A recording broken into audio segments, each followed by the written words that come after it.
आदाब, नमस्कार। The red mic में आपका स्वागत है। मैं हूं सौरभ शुक्ला। राघव चड्ढा के बारे में हम फिर से चर्चा करना चाहते हैं। हमने 2 डिस्पैच किए और ये डिस्पैच हम नहीं करना चाह रहे थे क्योंकि कुछ जो आईटी सेल के लोग हैं मौजूदा रूलिंग पार्टी के, उन्होंने हमें टारगेट किया। उन्होंने बोला कि आम आदमी पार्टी का पेड आदमी है, पेड पत्रकार है, वगैरह वगैरह। आम आदमी पार्टी, अरविंद केजरीवाल या कोई भी हमारे जैसे लोगों को नहीं ख़रीद सकता। अब राघव चड्ढा ने पीआर करके तमाम हैंडल्स को पैसे दे रखे हैं कि जो लोग सच बोल रहे हैं उनको डिफेम करे, तो वो अलग बात है, वो देते भी आए हैं, पहले भी वो काम करते रहे हैं। लेकिन राघव चड्ढा ने एक अपना वीडियो फिर से जारी किया जिसमें उन्होंने कहा कि मैं घायल हूँ इसलिए घातक हूँ। मतलब ये फिल्मी डायलॉग मार रहे हैं। कोई पॉलिटिशियन ऐसे फिल्मी डायलॉग मारता है क्या कि एक वीडियो बना रहा है? ऐसी कोई रैली भी नहीं है, आप एक वीडियो बना रहे हो और उसमें आप कह रहे हो कि मैं घायल हूँ इसलिए घातक हूँ। आपको कोई गंभीर समझेगा, कोई गंभीरता से लेगा? जब ज्योतिरादित्य सिंधिया बीजेपी गए कांग्रेस छोड़कर, तो उनके साथ बहुत सारे विधायक गए। और भी जब हेमंत बिश्वा शर्मा गए कांग्रेस छोड़कर बीजेपी, तो उनके साथ भी कई विधायक गए, वो अब तक लेके जा रहे हैं। ऐसे बहुत सारे नेता हैं जो विपक्षी दलों से बीजेपी गए और या अलग हुए, बीजेपी नहीं भी गए, तो उनके साथ तमाम नेताओं ने इस्तीफा दिया। लेकिन अब क्या राघव चड्ढा के साथ आपको आम आदमी पार्टी का कोई बड़ा नेता, मौजूदा, पुराने वाले तो कहेंगे ही, लेकिन कोई मौजूदा नेता, कोई बड़ा कार्यकर्ता, आप पंजाब के इंचार्ज रहे, पंजाब से राज्यसभा सांसद थे, आपको क्या राघव चड्ढा के लिए आम आदमी पार्टी का कोई कार्यकर्ता आवाज़ उठाता हुआ नज़र आता है? कोई विधायक, कोई काउंसलर, कोई तो आम आदमी पार्टी में मौजूदा होगा जो इनके लिए आवाज़ उठा रहा होगा कि भाई राघव चड्ढा के साथ ये गलत हुआ। ये खुद ही वीडियो बना के कह रहे हैं कि मैं घायल हूँ इसलिए घातक हूँ। राजनीति क्या एक फिल्म की तरह इनके लिए? और जैसा हमने परसों कहा था कि आप एक इन्फ्लुएंसर हो सकते हैं, पर आप जो कर रहे थे पिछले कुछ सालों से वो पॉलिटिशियन तो नहीं करते हैं। इन्होंने अपने इस वीडियो में कहा कि मैं सदन में लोग वॉकआउट करते हैं और वगैरह करते हैं, मैं वहाँ पर हो हल्ला करने नहीं गया हूँ, हंगामा करने नहीं गया हूँ। अरे आप गए नहीं हैं, आपको आम आदमी पार्टी ने भेजा है, आपको अरविंद केजरीवाल ने भेजा है, तब आप गए हैं। लोकसभा लड़ते हैं और फिर वो जाते हैं। आप लड़ते लोकसभा और वहाँ से जीत के जाते। आप जब राजेंद्र नगर से विधानसभा चुनाव लड़ा तो पूरी पार्टी ने ताकत लगाई आपकी। फिलहाल मैं तो कहता हूं कि अगर राघव चड्ढा को लगता है कि वो इतने पॉपुलर हैं, करोड़ों दिलों पर राज करते हैं, तो उन्हें पंजाब का चुनाव, विधानसभा जो आ रहा है, वो चुनाव लड़ना चाहिए। और मुझे लग रहा है सबको लड़ना चाहिए। जिस किसी भी पत्रकार को लगे कि बहुत पत्रकार बड़ा है और बहुत पॉपुलर है लोगों में, तो उसे इंडिपेंडेंट जर्नलिज्म करना चाहिए। ऐसे किसी नेता को लगता है कि वो बहुत पॉपुलर है और लोग उसके साथ हैं, तो बिना पार्टी सिंबल के उसे मैदान में उतर करके माप लेना चाहिए। और ऐसे तमाम पॉलिटिशियन हैं जो अपने दम पर चल रहे हैं, जी रहे हैं और अच्छा कर रहे हैं। चाहे उसमें हनुमान बेनीवाल जैसे पॉलिटिशियन हैं, ओवैसी जैसे पॉलिटिशियन हैं, तो जो अपना दल बनाकर या अपनी दम पर अपनी राजनीति कर रहे हैं। आलोचना करिए, बड़ाई करिए, वो अपनी जगह। लेकिन हम जो जिन मुद्दों पर बात करते हैं कि कहाँ से चीज़ें बदली, 2-3 चीज़ें बताना चाहते हैं। पहली तो जो राघव चड्ढा ने ट्वीट किए थे प्रधानमंत्री मोदी के खिलाफ, क्योंकि भाई आम आदमी पार्टी विपक्ष में थी, वो ट्वीट उनके पुराने तमाम डिलीट कर दिए गए हैं। अब वो ट्वीट आपको टाइमलाइन पर नज़र नहीं आएंगे, तो इशारा आप समझ लीजिए क्या है।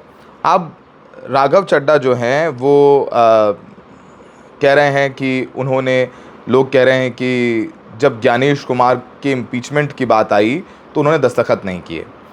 उन्होंने कहा बस 50 सांसदों की ज़रूरत थी, तो 50 सांसदों के दस्तखत तो हो गए थे, तो मेरे दस्तखत की ज़रूरत नहीं थी। सबको पता है कि विपक्ष के पास राज्यसभा में नंबर नहीं। इम्पीचमेंट मोशन मूव तो हो जाएगा पर पास नहीं होता। लेकिन फिर भी जब ज़्यादा से ज़्यादा विपक्षी सांसद दस्तखत करते हैं तो दबाव बनाया जाता है, दबाव बनता है। लेकिन फिर भी राघव चड्ढा ने साइन नहीं किया। वो इस बात को कह रहे हैं कि भाई और लोगों ने नहीं किया, 50 लोगों की ज़रूरत है तो आप भी कर लेते, आप उन 50 में क्यों नहीं थे? खैर चलिए, वो उनकी पॉलिटिक्स है, उनकी पार्टी जाने। लेकिन चूंकि अब वो कह रहे हैं कि मैं घायल हूँ इसलिए घातक हूँ, आप इस तरीके की फिल्मी डायलॉग बोल रहे हैं, बोलिए, बहुत अच्छी बात है।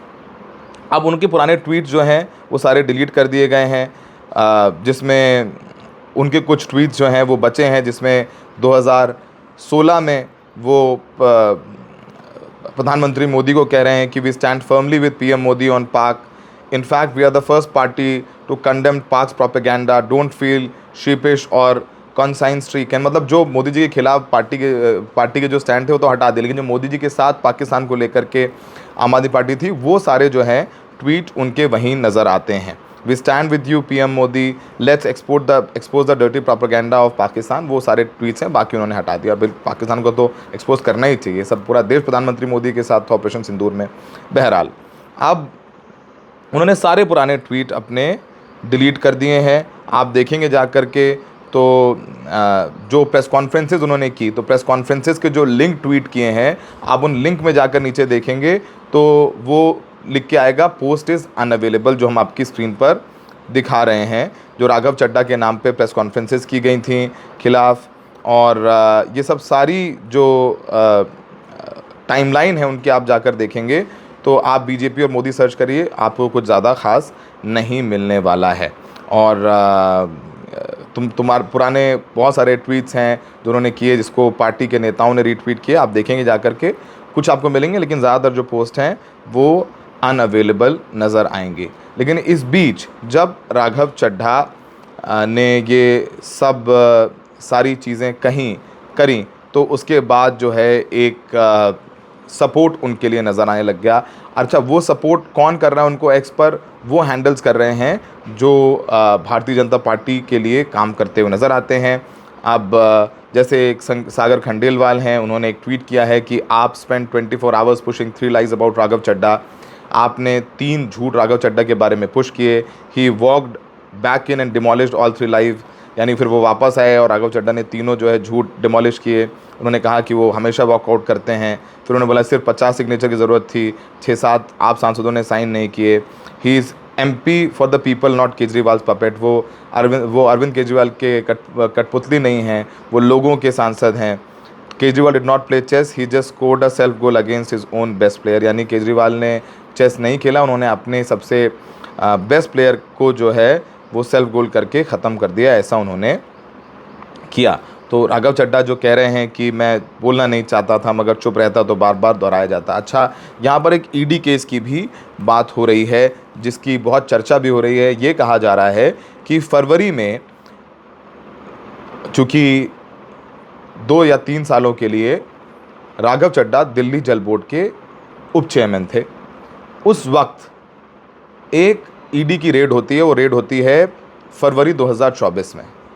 फरवरी 2024 में ये इंडियन एक्सप्रेस का एक आर्टिकल है, उसमें हेडलाइन है ex Delhi Jal board chief engineer had passed on bribe money to AAP as election funds, यानी ex chief engineer Delhi Jal board का, उसने ब्राइबरी फंड जो है वो घूस में लिया हुआ पैसा आम आदमी पार्टी को इलेक्शन फंड के तौर पर दिया। और उस वक्त दिल्ली जल बोर्ड के उप चेयरमैन थे राघव चड्ढा, उसमें राघव चड्ढा उस वक्त उप चेयरमैन थे और उनका भी इसमें नाम आया। और शायद ये भी कहा जा रहा है कि वो उस वक्त मनीष सिसोदिया जेल जा चुके थे लिकर स्कैम मामले में, सत्येंद्र जैन जेल जा चुके थे मनी लॉन्ड्रिंग मामले में, और भी नेताओं पर जांच चल रही थी, अरविंद केजरीवाल पर जांच चल रही थी। हो सकता है उनको लगा हो कि जेल जाना होगा, तो फिर वो लंदन चले गए और उन्होंने बोला कि मेरी आँख का इलाज कराना है, और फिर वो अरविंद केजरीवाल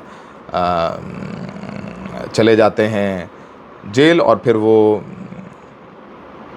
राघव चड्ढा सड़क पर नज़र नहीं आते हैं, ना प्रदर्शन करते हैं, ना वो आलोचना करते हैं।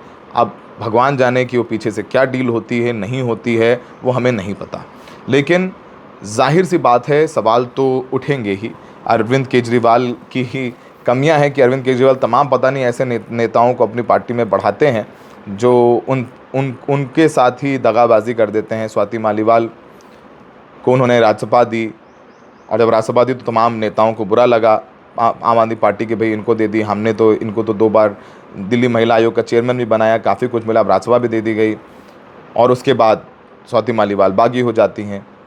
फिर राघव चड्ढा, यहाँ तक हुआ कि जब इंडिया गठबंधन की कमेटी बनी तो संजय सिंह या फिर भगवंत मान की बजाय उन्होंने राघव चड्ढा को नॉमिनेट किया, राघव चड्ढा को पंजाब का इंचार्ज बनाया, राघव चड्ढा को तमाम बहुत बड़ी जिम्मेदारियां दी गई। पार्टी में बहुत लोगों को ये जचा नहीं, लेकिन ठीक है, अब अरविंद केजरीवाल बॉस हैं, वो पार्टी चलाते हैं, पार्टी उनकी बनाई हुई है, दूसरे कार्यकर्ताओं को लेकर एक कन्वीनर हैं, तो वो जो चाहें कर सकते हैं।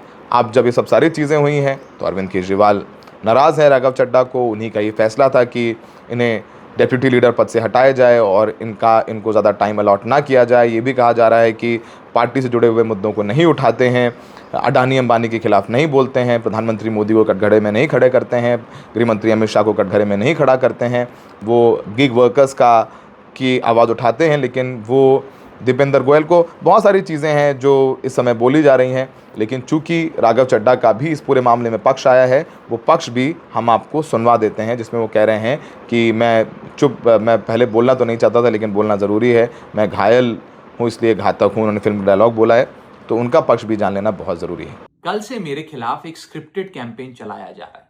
सेम भाषा, सेम बातें, सेम आरोप। ये कोई कोइंसिडेंस नहीं है, बल्कि एक कोऑर्डिनेटेड अटैक है। पहले मैंने सोचा कि मुझे इसका जवाब नहीं देना चाहिए, फिर लगा कि कहीं एक झूठ को 100 बार बोला जाए तो कुछ लोग मान ना लें, इसलिए मैंने सोचा कि जवाब दूं। आम आदमी पार्टी ने 3 आरोप लगाते हुए यह कहा कि इन 3 आरोपों की वजह से हम राघव चड्ढा को पार्लियामेंट में बोलने का मौका नहीं देंगे। राघव चड्ढा के पार्लियामेंट में बोलने पर रोक इसलिए लगाई गई क्योंकि उन्होंने ये 3 गलतियां करी। मैं एक एक करके इन तीनों पर आपसे बात करना चाहूंगा। पहला आरोप कि जब ऑपोजिशन पार्लियामेंट से वॉकआउट करता है, सदन से वॉकआउट करता है, तो राघव चड्ढा वहीं बैठे रहते हैं, वो वॉकआउट नहीं करते। यह सरासर झूठ है, सफेद झूठ। मैं चुनौती देता हूं, एक इंस्टेंस, एक दिन ऐसा बताइए जब ऑपोजिशन ने वॉकआउट किया हो और मैंने उनका साथ ना दिया हो, मैं साथ में वॉकआउट नहीं किया हो। और पार्लियामेंट में तो हर जगह सीसीटीवी कैमरा है, आप सीसीटीवी कैमरा निकाल कर दिखा दीजिए, दूध का दूध और पानी का पानी हो जाएगा। दूसरा आरोप लगाया कि राघव चड्ढा ने चीफ इलेक्शन कमिश्नर के इंपीचमेंट मोशन पर, यानी कि मुख्य चुनाव आयुक्त को हटाने वाली जो याचिका थी, उस पर साइन करने से मना कर दिया। दूसरा सफेद झूठ।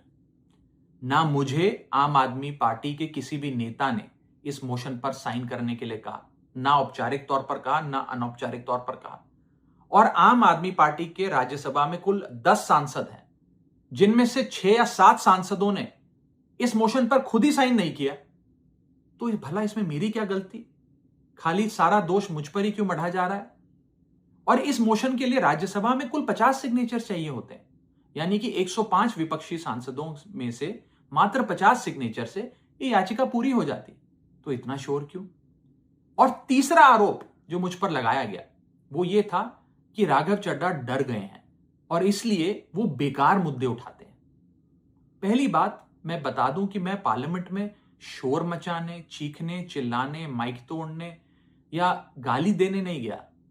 मैं वहां पर जनता के मुद्दे उठाने गया हूं, लोगों की बात करने गया हूं। और मैंने कौन सा मुद्दा नहीं उठाया? मैंने जीएसटी से लेकर इनकम टैक्स की बात करी, पंजाब के पानी से लेकर दिल्ली की हवा का मुद्दा उठाया, हमारे सरकारी स्कूलों की हालत से लेकर कैसे पब्लिक हेल्थ केयर इंस्टीट्यूशंस को मजबूत किया जाए, इंडियन रेलवेज में जो पैसेंजर्स ट्रैवल करते हैं उनकी समस्याएं रखी, यहां तक कि मेंस्ट्रुअल हेल्थ, एक ऐसा मुद्दा जिसके बारे में लोग बात करने से कतराते हैं, वो बातें तक रखी। बेरोजगारी से लेकर महंगाई तक तमाम मुद्दे उठाए। आप मेरे 4 साल का पार्लियामेंट का ट्रैक रिकॉर्ड उठाकर देख लीजिए।